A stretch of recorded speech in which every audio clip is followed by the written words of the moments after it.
Hey, today let's start and talk about Maslow's Pyramid. And you may say, Maslow's Pyramid, what is that all about? Well, that's what we're going to talk about and where you might be on the pyramid that Abraham Maslow came up with.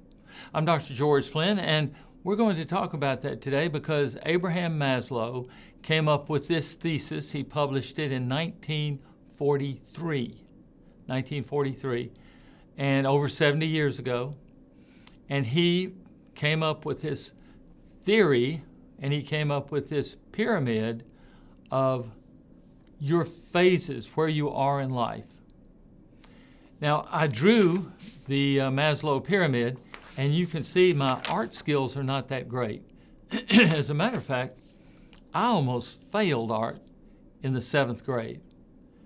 And why did I almost fail art? Because I couldn't tell the difference in a color and a hue. I couldn't tell. I mean, I could know red, blue, green, but shades of red, blue, and green, I didn't know what they meant. And the color wheel, oh man, no. You don't want to even talk to me about the color wheel. Well, I spent most of my time in, arts and crafts class making a leather billfold, where you punch out the names and you take this thing and smooth out the leather around it and you make initials. And it took me a full semester to make one leather billfold.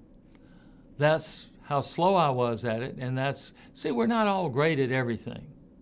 And I don't know why we got diverted into that topic, but I just wanted you to know that in my drawing of Maslow's pyramid, I did draw it. And I did draw it for you, even though you might have to, have a little forgiveness on the illustration. But Maslow's pyramid starts at the bottom and goes to the top. And you start at the bottom, and as you get your needs fulfilled, you move up to the next rung on the ladder or the next step on the pyramid. And the first need down here at the bottom is physiological.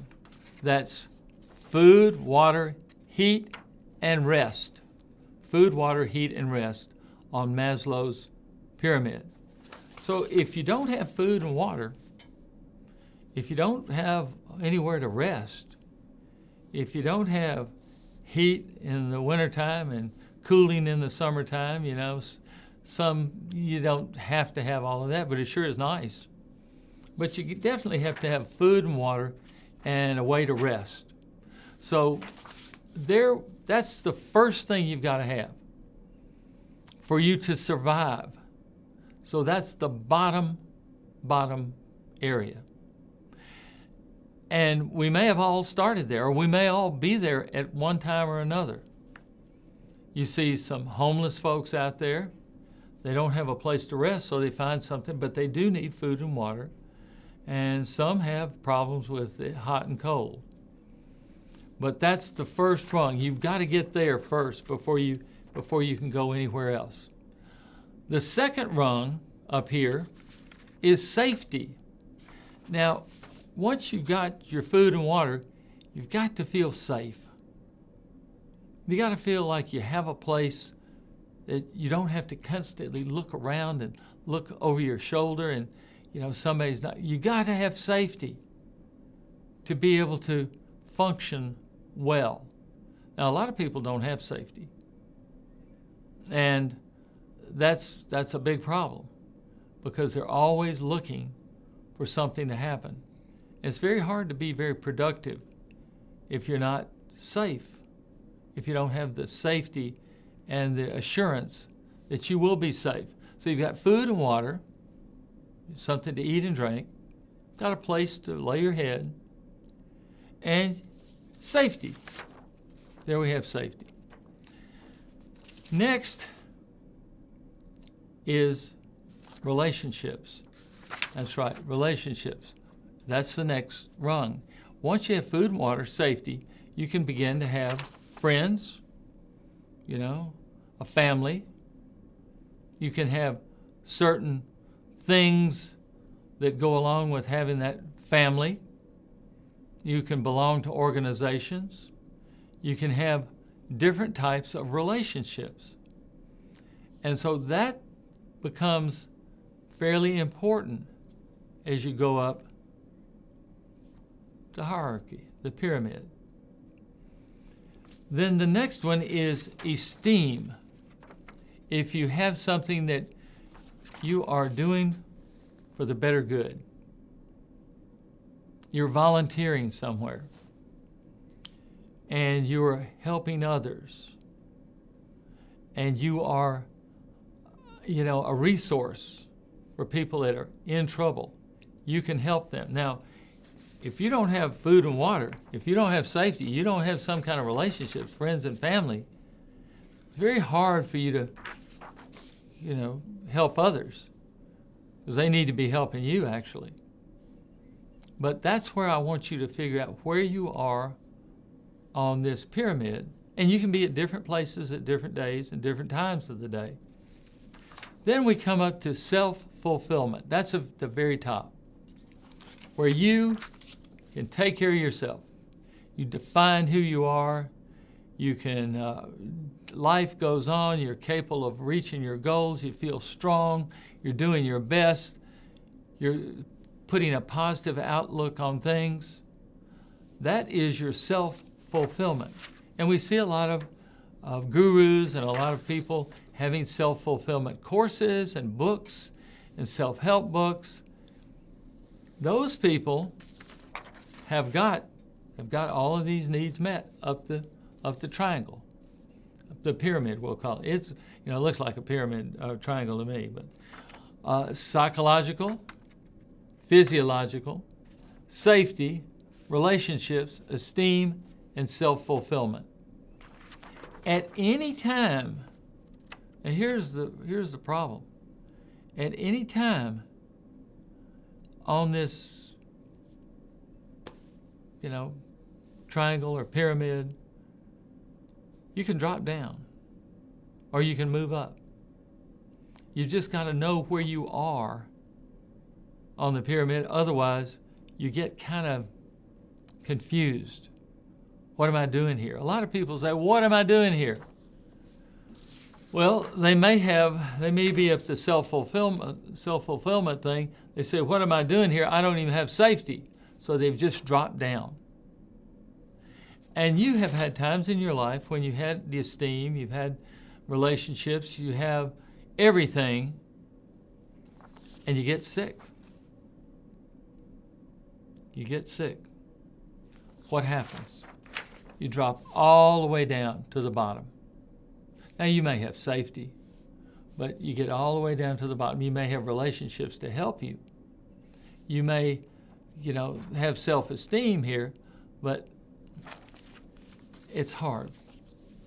And a lot of people, we see people and we honor people that continue to have self-fulfillment in spite of odds, in spite of things coming against them, in spite of bad breaks. So where are you on this pyramid? What has it done to you or with you or for you? Now that's another interesting thing. Is it working with you, all of this? Is it working for you where you can ascend to the top, or is it working against you where you try and struggle to get to the top, keep falling back, struggle to get to the top, fall back? You know what I'm talking about. Where are you? Which side of this are you on? And if you're on the wrong side, as we say, how do you get on the right side where this entire scheme is helping you, is propelling you upward rather than pushing you downward? That's a big question. And a lot of people have asked themselves that question. And a lot of people said, well, that was the one day in school that they gave the answer to this, and I missed the day. Well, the happy news is you didn't miss the day. Or if you think you missed the day, we're going to make it up now. What is the big thing that keeps some people keeps them rising, and some people keeps them pushed down? And some people get to a certain level and don't move. Can you guess what the big thing is? There is one thing. I won't keep you in suspense any longer. Take a deep breath.